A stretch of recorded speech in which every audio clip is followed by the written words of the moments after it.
Hello, this is Tony Heller from RealClimateScience.com, setting the record straight about climate. One of the basic principles of computer science and journalism is garbage in, garbage out. Here's a brand new climate study done by University of Southern California computer science assistant professor. Rising sea levels could trigger a mass migration that would force more than 13 million people living along the coastal areas of the United States to relocate inland by 2100, according to a new study by USC researchers. When Hurricane Harvey slammed into the Texas coast in 2017, displaced residents flocked inland, trying to rebuild their lives in the disaster's aftermath. Within decades, the same thing could happen at a much larger scale due to rising sea levels. The study is the first to use machine learning to project migration patterns resulting from sea level rise. Wow, machine learning, that sounds really impressive. Computers are really smart these days. My profession used to be designing microprocessors, which are the brains of the computer, so I know exactly how smart they are. If computer software is given garbage as input, it will spit garbage back out.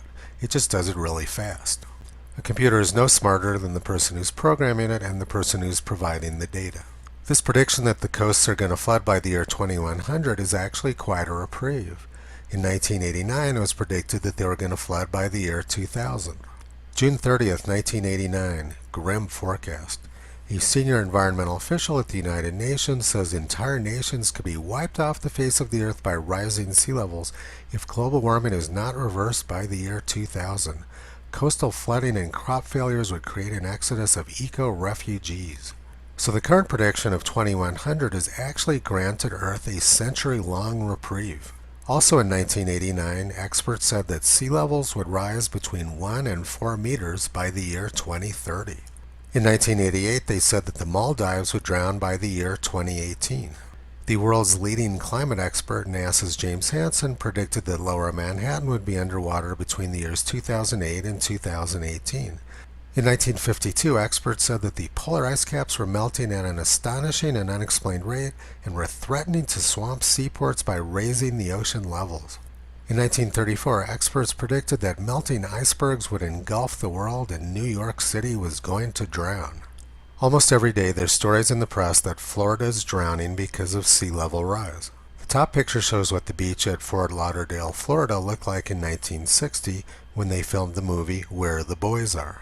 And the picture at bottom shows what that same beach looked like in 2014. As you can see, the beach has hardly changed at all, and there's not much indication that people are fleeing from the Florida coast. Now let's take a look at the West Coast. This animation transitions between an 1871 high tide picture taken at the Cove in La Jolla, California, into a more recent high tide picture.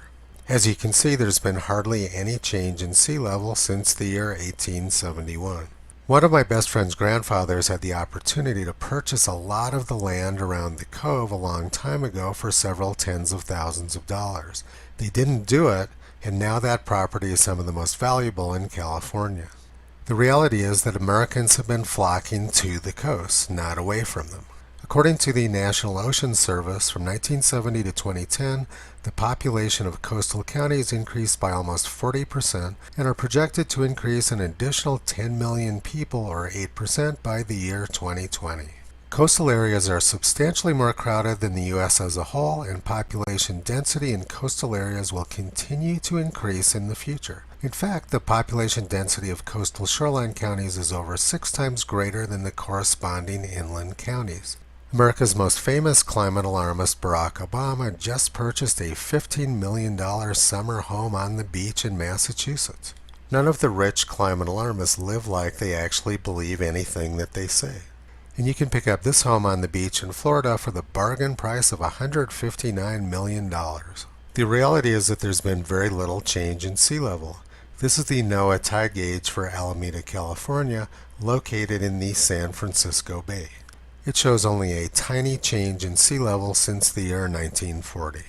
Everything claimed in the University of Southern California study and parroted by the press was the exact opposite of reality.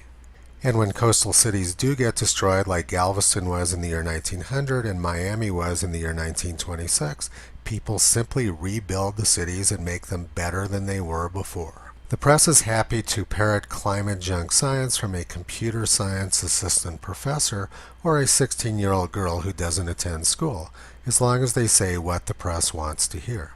When a person says what the press wants to hear, that makes them an expert. When it comes to the press corps, it's garbage in and lots more garbage out. Visit Toto on the web at realclimatescience.com. He's been pulling back the curtain on junk science and propaganda for a long time.